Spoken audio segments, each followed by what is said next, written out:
casa con un occhio di riguardo per l'ambiente. Se ne è parlato a Tramazza nel corso di un convegno. Per noi c'era Gianfranco Locci. Le imprese artigiane e il sistema a casa, l'efficienza energetica e la riqualificazione dell'edilizia in Sardegna. E ancora incentivi, opportunità e prospettive per un comparto da tempo in crisi nera.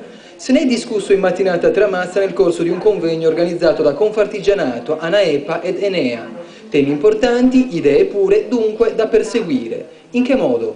Rilanciare il sistema a casa vuole dire cercare di entrare nel circuito del risparmio energetico.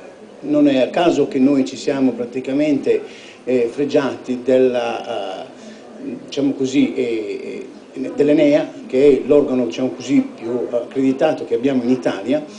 Insieme all'Enea noi vorremmo che i nostri artigiani siano, a mio modo di vedere, informati e formati. Obiettivo dell'incontro, almeno a sentire Confartigianato, la creazione di un circuito virtuoso tra imprese della progettazione, artigiani e istituzioni. Il fine? Dare slancio alla filiera delle costruzioni, quindi all'intera economia isolana. Tutto possibile anche grazie a incentivi fiscali del 55%. E a tal proposito, per alcuni chiarimenti, sufficiente una capatina su internet.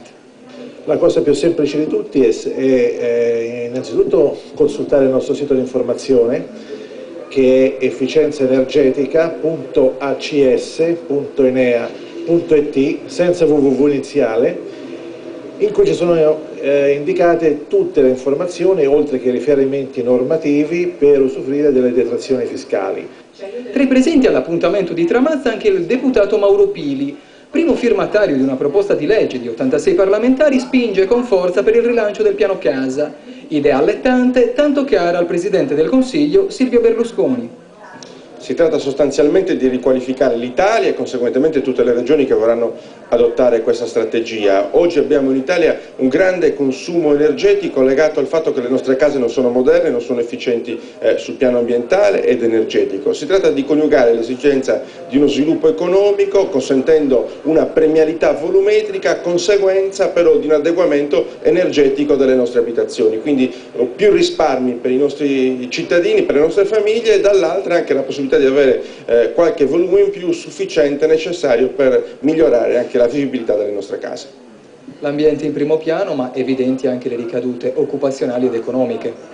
La ricaduta ambientale sarebbe straordinaria, sarebbe il primo grande investimento italiano in ambito ambientale, se consideriamo che oltre il 40% del nostro consumo energetico è legato proprio agli edifici bifamiliari e quelli comunque residenziali, e dall'altra una ricaduta economica che in Sardegna avrebbe una proiezione fatta rispetto al dato nazionale di 7,8 miliardi di euro nei prossimi 2 anni, con la potenzialità anche di dare delle risposte importanti come per esempio quella occupazionale, con oltre 45.000 nuovi posti di lavoro nei prossimi 2 anni, quindi dati davvero rilevanti che possono cambiare questa grave crisi economica e farla ripartire.